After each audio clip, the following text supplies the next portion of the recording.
Bonjour à tous, dans cette vidéo nous allons voir ce que c'est la courbe représentative d'une fonction. Alors on va commencer par lire la définition ensemble, et ensuite on va essayer de la comprendre sur une animation avec GeoGebra. Donc premièrement, on considère une fonction f définie sur un ensemble D, donc son ensemble de définitions. Alors la courbe représentative de f, notée généralement C indice f, eh ben, c'est l'ensemble des points M qui ont pour coordonnées x f de x, donc antécédent image, avec x appartenant à l'ensemble de définition. Donc si on regarde le petit schéma ici, là, on a un repère dans lequel on va pouvoir tracer une courbe, la courbe d'une fonction. L'ensemble de définition de la fonction, il est dessiné ici, en vert, là. Donc c'est un intervalle, et donc x varie dans l'ensemble de définition, hein, c'est ce que signifie le x appartenant à D ici. Donc on fait varier x dans l'ensemble de définition, et la courbe de la fonction f, c'est tous les points M qui ont pour coordonnées x, f de x, donc antécédent, image. Et donc on place tous les points qui ont ces coordonnées-là, et on obtient un ensemble de points, infini en général, qui forment la courbe de la fonction. Donc en fait, la courbe d'une fonction, c'est quoi? C'est un ensemble de points qui sont tous collés les uns aux autres, et qui construisent une courbe. Voilà. Et tous ces points ont pour coordonnées x, f de x. Donc on va essayer de reconstruire cette définition sur un exemple avec GeoGebra. Alors, voici une fonction. Donc on a pris une fonction, voilà, f de x est égal à 4x moins x carré, et donc GeoGebra permet d'obtenir directement sa courbe. Nous, ce qu'on va essayer de faire, eh ben, c'est de reconstruire point par point cette courbe, en utilisant justement la définition. Alors, on va considérer cette fonction sur l'intervalle 0, 4. On va considérer que l'ensemble de définition de la fonction, c'est tous les nombres qui sont compris entre 0 et 4. Donc, on ne s'intéresse pas aux deux branches là qui sont en dessous de l'axe des abscisses. Ce qui va nous intéresser, c'est reconstruire juste cette partie de courbe-là, la partie positive de la courbe. Donc, ce qu'on va faire, l'avantage avec GeoGebra, c'est qu'on peut définir ce qu'on appelle un curseur. Donc un curseur, c'est un nombre qui varie entre deux valeurs avec un certain pas. Donc pour créer un curseur, on peut cliquer sur cette instruction-là.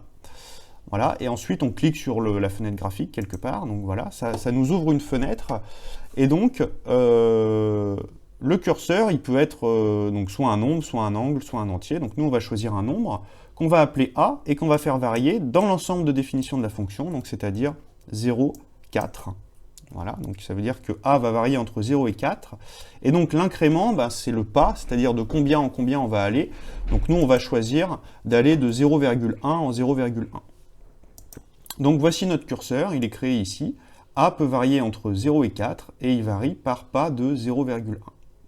Et donc on va essayer de construire point par point notre courbe de la fonction f, et donc pour faire ça, on va créer le point, donc m, le point m qui va être égal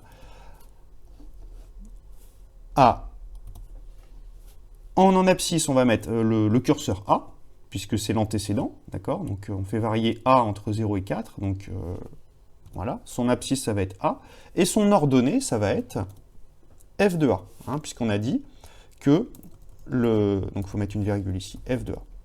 On a dit qu'en fait, tous les points qui appartiennent à la courbe de f, ils ont pour coordonnées antécédent image. Donc on crée en fait le point qui va avoir pour coordonnées a, f de A. Donc là, il y a des parenthèses qui sont en trop, donc voilà. Alors voici un point de la courbe. Donc c'est le point qui a pour coordonnées 1,6, 3,84. Et en fait, 3,84, c'est quoi? C'est tout simplement l'image de 1,6. Hein, si on calcule f de 1,6 ici, ça va nous donner 3,84.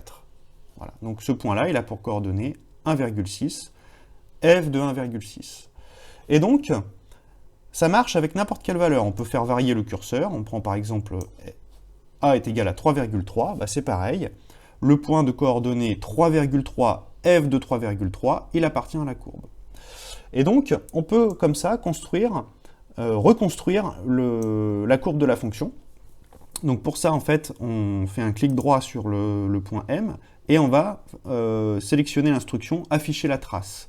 Afficher la trace, ça veut dire qu'on va marquer par où va passer le point. Et donc là, on fait varier notre curseur. Donc A est égal à 0, et on va le faire varier jusqu'à 4, par pas de 0,1. Et on voit en fait que on reconstruit point par point la courbe de la fonction. Alors on n'a pas placé tous les points de la fonction, tous les points de la courbe, puisqu'il y en a une infinité, mais on a placé une quarantaine de points, distants de 0,1 sur l'axe des abscisses. Enfin, il y a une distance de 0,1 entre chaque point sur l'axe des abscisses, et donc tous ces points-là appartiennent à la courbe.